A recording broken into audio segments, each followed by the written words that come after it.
kai ka sai yana yanda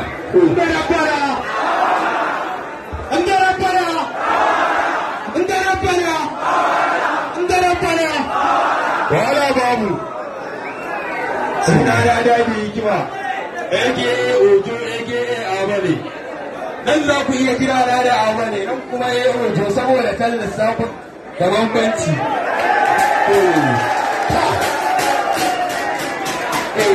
ga dan mawa kun san a cikin a duniya dan mawa ya ci raba wala babu yana ajiye raba da kwanawa su ɗauka kai su ya kowa Legas.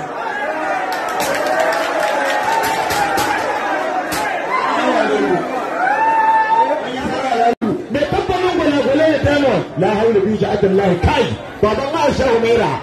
dole a baka sai dubu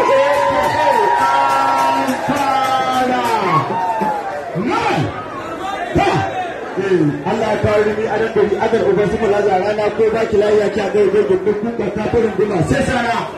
su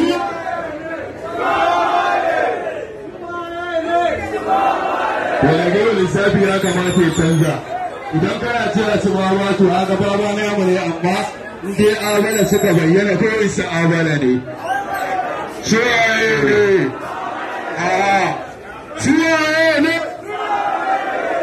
wallahi an samu rabuwar kai ko ba gaba ne ni na san mai tararen wuta baya manafinci dole a bayan ko kuma baba a gani fa ina mu ne ba so ke gane kuma siyo kaya ka shiga mun garka shi ne wa kisa mafi muni mafi radadi ku kamo budurwar ta ku daddaure su amma kai in banda zalunci kawai sai ka kai mutum bayan kango saboda abu ya kwance mai lissafi ya canza sai ka kawai ka kai mutum ka kwakwa mu shi haka ake yi a bane talk to me again, I'm going to make a mistake. You're born of your body into places. Not and say that Allah is in our body.